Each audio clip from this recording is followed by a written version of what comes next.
Hello everyone, झार study के YouTube channel में आपका एक बार फिर से स्वागत है। तो आज से हम लोग क्लास 10 का विज्ञान का क्रैश कोर्स स्टार्ट कर रहे हैं, जिसका पहला चैप्टर का नाम है रासायनिक अभिक्रियाएं एवं समीकरण। तो वीडियो में अंत तक बने रहिए। आइए वीडियो स्टार्ट करते हैं। तो आइए देखते हैं पहला चैप्टर रासायनिक अभिक्रियाएं एवं उसके समीकरण में क्या क्या चीजें हमको पढ़ना, क्या क्या टॉपिक्स का हमको आज अध्ययन करना है। तो देखिए, रासायनिक अभिक्रियाएं एवं समीकरण, इसमें हमको पहला टॉपिक्स पढ़ना है क्या, रासायनिक समीकरण ही पढ़ना है। ठीक है, उसके बाद संतुलित रासायनिक समीकरण पढ़ना है। फिर रासायनिक अभिक्रियाओं के प्रकार, मतलब जितने भी रासायनिक अभिक्रियाएं होते हैं उसके कितने प्रकार है, जितने प्रकार हैं सबको पढ़ेंगे। जैसे पहला संयुक्त अभिक्रिया, वियोजन अभिक्रिया, विस्थापन अभिक्रिया, द्विविस्थापन अभिक्रिया, उपचयन और अपचयन, इन सारे अभिक्रियाओं के प्रकार पढ़ेंगे। उसके बाद संक्षारण पढ़ेंगे, विपरीत गणित पढ़ेंगे। इतने सारे टॉपिक्स को हम लोग आज के इस वीडियो में कवर करने वाले हैं। तो चलिए हम लोग शुरू करते हैं एक एक टॉपिक से। आइए समझते हैं रासायनिक समीकरण।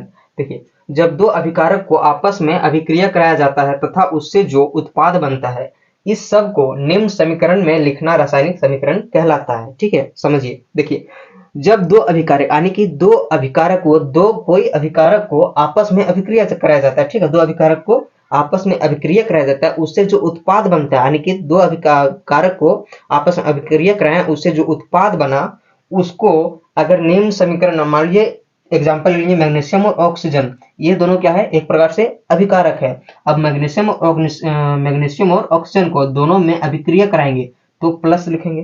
तो दोनों को अभिक्रिया कराया तो उत्पाद क्या बना, मैग्नीशियम ऑक्साइड बना। इन दोनों को अभिक्रिया कराया तो क्या बना, मैग्नीशियम ऑक्साइड। तो इसको हम लोग एक लाइन में लिखना कि किससे क्या मतलब उसको अभिक्रिया कराया और क्या उत्पाद बना, इसको एक लाइन में लिखना ही क्या कहलाता है, रासायनिक समीकरण कहलाता है। ठीक है, अब लाइन में कैसे लिखेंगे, तो पहला लेफ्ट साइड में यानी कि LHS, लेफ्ट साइड में क्या लिखेंगे, अभिकारक को लेफ्ट साइड में लिखेंगे और जो उत्पाद रहेगा उसको क्या लिखेंगे, राइट साइड में यानी कि RHS में। राइट साइड में लिखेंगे उत्पाद और लेफ्ट साइड में लिखेंगे अभिकारक को। अभिकारक दो अभिकारक होगा, ठीक है, तीन भी हो सकता है, ज्यादा भी हो सकता है, लेकिन कम से कम दो अभिकारक होना चाहिए। तो दोनों अभिकारक जैसे मैग्नीशियम और ऑक्सीजन हो गया, तो दोनों अभिकारक के बीच में क्या लिखेंगे, प्लस। ठीक है, प्लस लिखेंगे। प्लस क्यों लिखेंगे, क्योंकि ये दर्शाएगा कि इन दोनों का अभिक्रिया हुआ, जिससे क्या उत्पाद बना, जिधर उत्पाद बनेगा उधर लिखेंगे हम लोग, लाइन देंगे। ठीक है, एरो देंगे उधर जिधर उत्पाद बनेगा। मैग्नीशियम और ऑक्सीजन दोनों को अभिक्रिया कराया गया, जिससे क्या बना, मैग्नीशियम ऑक्साइड बना। तो ये क्या हो गया, उत्पाद हो गया, ये क्या हो गया, अभिकारक। तो अभिकारक जो है वो लेफ्ट साइड में रहेगा और जो उत्पाद बनेगा वो राइट साइड में रहेगा।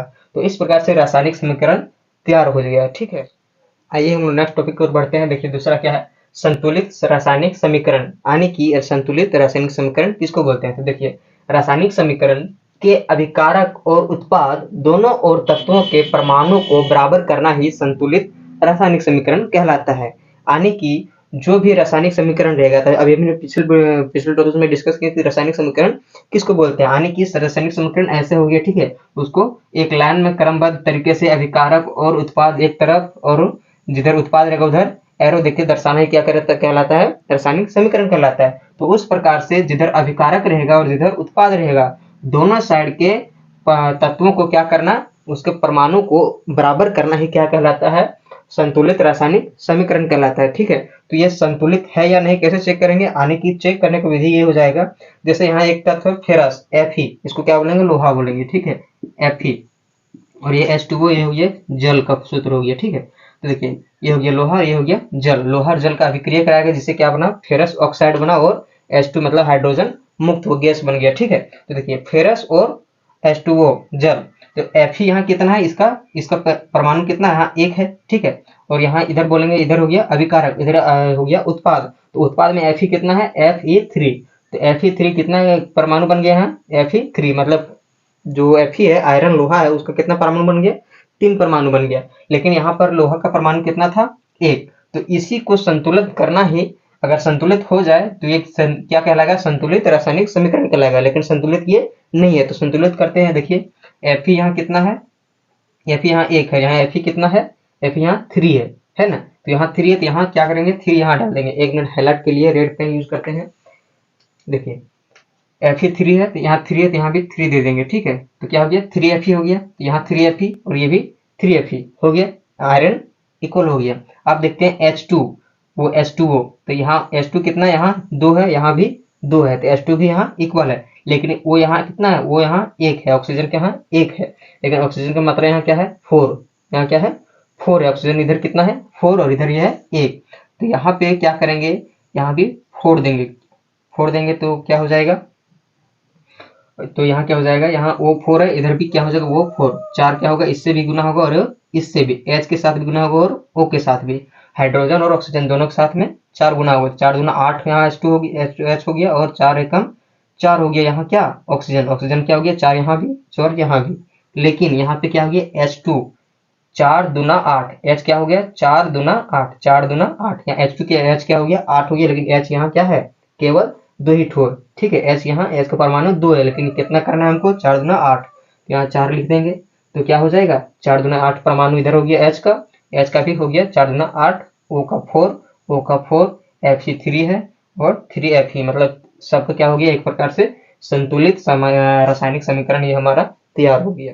आइए आगे बढ़ते हैं हम लोग रासायनिक अभिक्रियाओं के प्रकार, ठीक है, जिसमें से पहला हमारा क्या है संयुक्त अभिक्रिया, ठीक है, संयुक्त अभिक्रिया, संयुक्त का मतलब क्या होता है मिला हुआ, ठीक है, संयुक्त का मतलब होता है मिला हुआ, तो उसका अभिक्रिया क्या है देखिए, ऐसी अभिक्रिया जिसमें 2 या 2 से अधिक अभिकारक मिलकर एकल उत्पाद उत्पन्न करते हैं उसे संयुक्त अभिक्रिया कहते हैं, यानी कि ऐसे अभिक्रिया, ठीक है, ऐसे अभिक्रिया जिसमें 2 या 2 से अधिक अभिकारक, मतलब जो भी अभिक्रिया कराएंगे उसमें 2 या 2 से ज्यादा अभिकारक हो सकते हैं, लेकिन उससे जो उत्पाद बनेगा वो क्या होगा एक ही होगा, ठीक है, एकल उत्पाद, देखिए एकल उत्पाद, ऐसी अभिक्रिया जिसमें 2 या 2 से अधिक अभिकारक मिलकर 2 से 2 से या 2 से अधिक अभिकारक रहेगा, ठीक है, इधर 2 या 2 से अधिक रहेगा अभिकारक इधर लेफ्ट साइड में, और जो बनेगा मतलब जो अभिक्रिया करने के बाद जो बनेगा वो क्या होगा सिंगल होगा, यानी कि एकल उत्पाद होगा, यानी कि एक ही बनेगा, ठीक है, उसको क्या बोलते हैं उसे संयुक्त अभिक्रिया कहते हैं। एग्जाम्पल यहाँ एक जैसे CaO,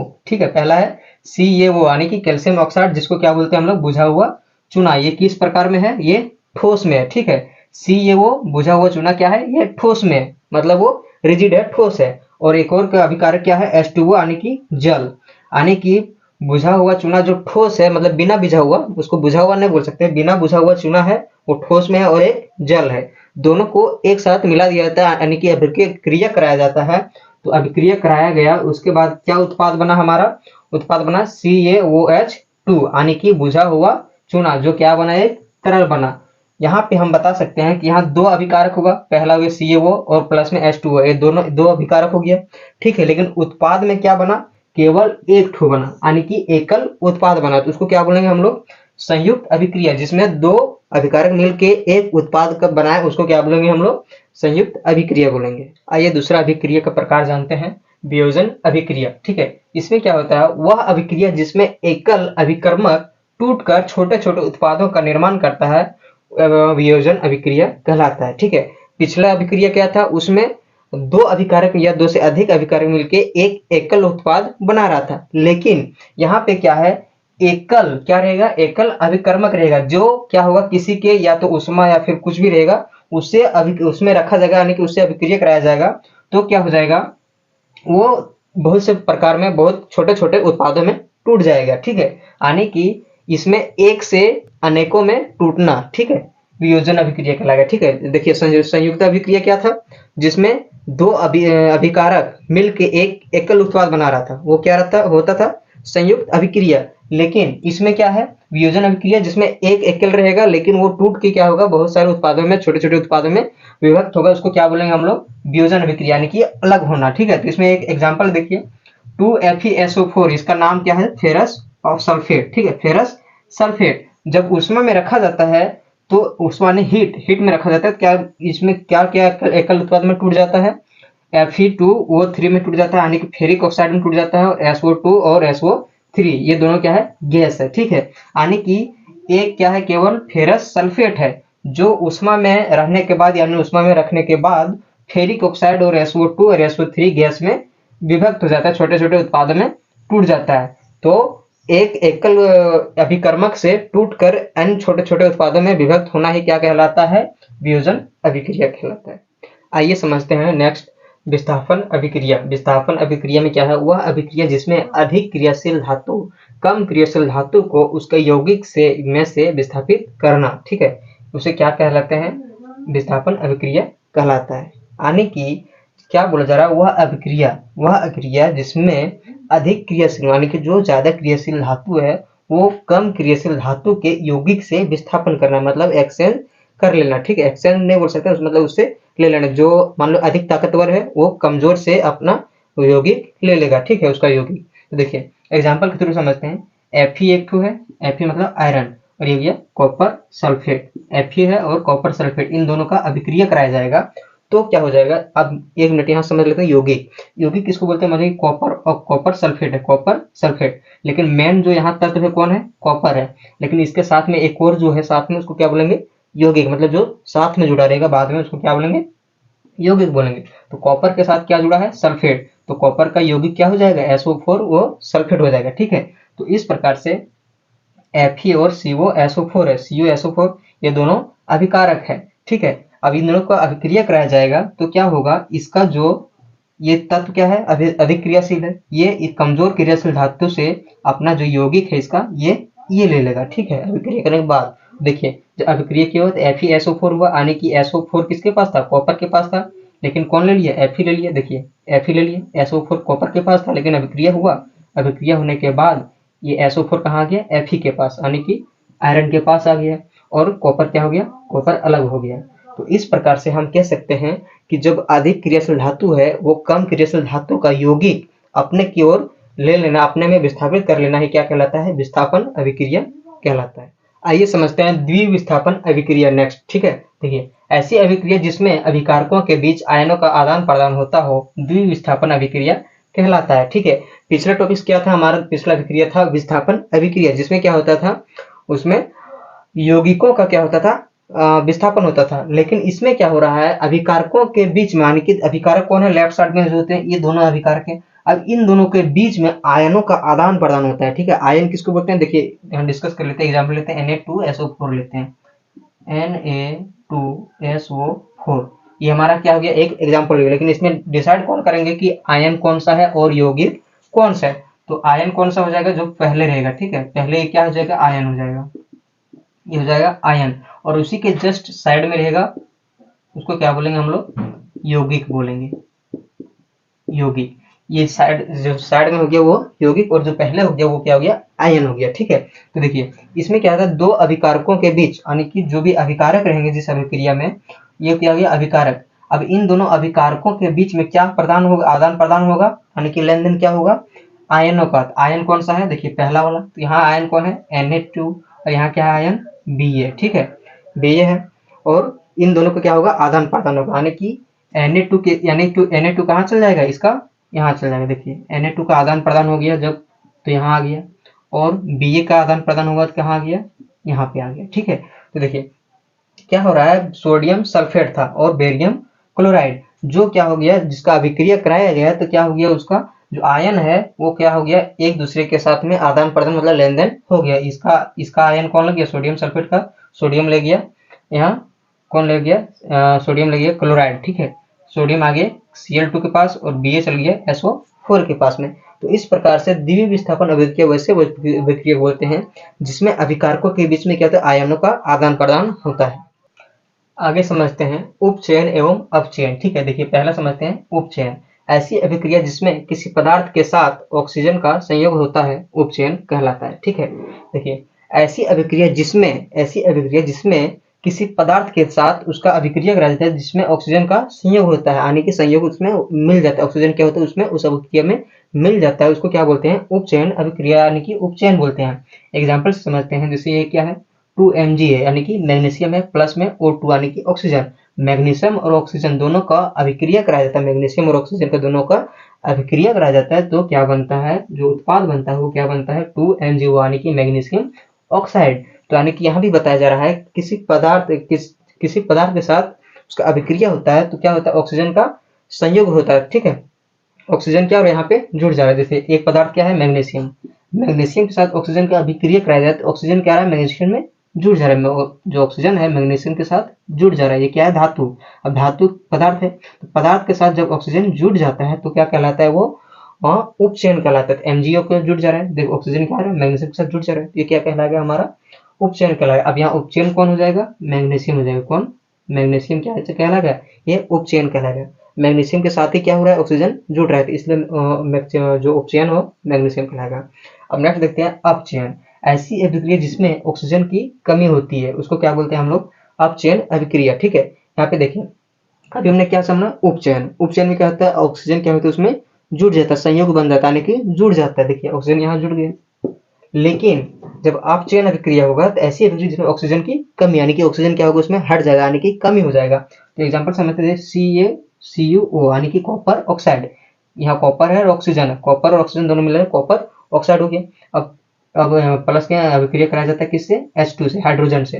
तो H2 से कॉपर ऑक्साइड को अभिक्रिया कराया जाता है, तो जो उत्पाद बनता है क्या बनता है हमारा, कॉपर बनता है, प्लस में H2O यानी कि जल बनता है। तो देखिए यहाँ कॉपर ऑक्साइड कॉपर ऑक्सीजन दोनों था, लेकिन यहाँ क्या बन रहा है, केवल कॉपर बन रहा है, यानी कि ऑक्सीजन क्या हो रहा है, यहाँ पे कमी हो रहा है। ठीक है, ऑक्सीजन का यहाँ कमी हो रहा है, ऑक्सीजन का कमी हो रहा है, इसलिए ये अभिक्रिया कौन सा अभिक्रिया कहलाएगा, अपचयन अभिक्रिया। एक बार फिर समझ लेते हैं, उपचयन अभिक्रिया जिसमें ऑक्सीजन का क्या हो रहा है उसमें मिल जा रहा है, यानी कि संयुग बन रहा है। लेकिन अपचयन अभिक्रिया जिसमें अभिक्रिया होने के बाद क्या हो रहा है, ऑक्सीजन की कमी हो जाती है, उसको बोलते हैं अपचयन अभिक्रिया।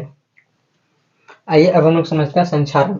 देखिए जब कोई धातु अपने आसपास उपस्थित वायु, जल, अम्ल, नमी आदि के संपर्क में आती है तो धातु संक्षारित हो जाती है। इस प्रक्रिया को ही संक्षारण कहा जाता है। ठीक है, देखिए जब भी कोई धातु है आसपास उसको रखा जाता है तो क्या होता है, वायु के संपर्क में, कभी नमी तो कभी अम्ल के संपर्क में आ जाती है, जिससे क्या होता है वो जो धातु है वो क्या होता है, संक्षारित हो जाती है। और जो संक्षारित होने की प्रक्रिया है उसे क्या कहा जाता है, संक्षारण कहा जाता है। ठीक है, जैसे एग्जाम्पल ले लेंगे, लोहे में भूरा रंग का परत, यानी कि जब भी आप लोहा लीजिए कहीं भी देखिएगा, रखेंगे कहीं भी रखिए या फिर कहीं कुछ भी कर दीजिए, लेकिन उसमें अगर वायु का संपर्क आ जाता है, नमी का संपर्क आ जाता है या जल का संपर्क आ जाता है, तो इस सब के संपर्क में आने से जो धातु है उसमें कुछ न कुछ उसके गुणवत्ता में कमी आ जाती है। जिससे लोहे में भूरा रंग का परत लगना, यानी कि लोहा में जंग लगना, तो लोहा में क्या होता है, उसको गुणवत्ता में कुछ न कुछ कमी हो जाता है। क्यों कमी होता है, क्योंकि आसपास में क्या होता है, उपस्थित वायु, जल, अम्ल, नमी, ये सबके संपर्क में आने से क्या होता है, वो धातु में बदलाव हो जाता है, उसमें संक्षारण हो जाता है। उसी प्रक्रिया को ही क्या कहा जाता है, संक्षारण कहा जाता है। जैसे लोहे में भूरा रंग का परत लगना और चांदी में काला परत लगना, तांबा में हरा परत लगना। देखिए चांदी में काला परत लगना, पहनते पहनते लेडीज से पहनते पहनते अक्सर क्या होता है, चांदी काला हो जाता है, तो वो भी होता है वही वजह से। अब तांबा में हरा परत लगना, देखिए तांबा अगर फेंक दीजिए उसमें नमी आ जाता है, नमी होने के बाद क्या होता है, तांबा थोड़ा थोड़ा ऊपर में हरा परत जम जाता है। इस प्रकार से संक्षारण को जब आसपास में नमी या कुछ के संपर्क में आने से धातुओं में संक्षारण होता है। आइए हम लोग चैप्टर का अंतिम टॉपिक पढ़ते हैं, विकृत गंधिता। देखिए वसा युक्त या तेलीय खाद्य सामग्री जब लंबे समय तक रखा जाता है तो उपचयन होने पर वसा और तेल विकृत गंधी हो जाते हैं। इससे बचने के लिए अति ऑक्सीकारक मिलाए जाते हैं। देखिए विकृत गंधी क्या होता है, यानी कि विकृत गंधिता क्या होता है। देखिए जब भी वसा युक्त या फिर तेल युक्त कोई खाद्य सामग्री जब उसको रखते हैं कोई डब्बा या कोई पैकेट में भर के, अगर उसमें लंबे समय तक रखा जाता है, अगर उसको लंबे समय तक रखा जाता है तो क्या होता है, उसमें उपचयन होने पर वसा और तेल विकृत गंधी, उपचयन होने पर, अभी हमने पिछले क्या पढ़ा, उपचयन। उपचयन मतलब क्या होता है, वायु का उसमें ऑक्सीजन क्या होता है उसमें मिल जाता है, यानी कि उसका ऑक्सीजन का संयोग ही क्या कहलाता है, उपचयन। और अपचयन ऑक्सीजन का कमी कहलाता है। ठीक है, तो देखिए लंबे समय तक उस सामग्री को रखा जाता है, तेल या वसा युक्त सामग्री को, तो उसमें उपचयन की क्रिया होने लगती है, जिससे तेल या फिर वसा क्या होता है, विकृत गंधी होता है। उससे क्या होता है, जो खाद्य पदार्थ उसका गंध भी बदल जाता है और उसका स्वाद भी बदल जाता है। इससे बचने के लिए अति ऑक्सीकारक मिलाए जाते हैं, मतलब जो इससे बचने के लिए जो ऑक्सीजन होता है उसको निकाल दिया जाता है, यानी कि ऑक्सीकारक पदार्थ को मिलाया जाता है उस खाद्य सामग्री में, ताकि जो खाने वाला सामान है, सामग्री है, वो बर्बाद ना हो। तो यानी कि कुल मिला के बात यह है कि विकृत गंधिता वह है जो तेल या वसा युक्त सामग्री में क्या होता है, उपचयन होने पर, लंबे समय तक रखने पर उपचयन होता है। उपचयन के दौरान उसके बाद क्या हो जाता है, तेल या वसा क्या होता है, विकृत गंधी हो जाता है, जिससे भोजन या फिर खाद्य सामग्री जो भी है वो बर्बाद हो जाता है, यानी कि खराब हो जाता है। तो उससे बचने के लिए ऑक्सीकारक लगाया जाता है। ठीक है, ऑक्सीकारक मिलाया जाता है उस खाद्य पदार्थ में। इसी के साथ हमने रासायनिक अभिक्रिया और समीकरण के सारे टॉपिक्स को एक एक करके हमने डिस्कस कर लिया। मिलते हैं इसके नेक्स्ट वीडियो में इसके सवाल और जवाब को लेकर, तब तक के लिए जय हिंद।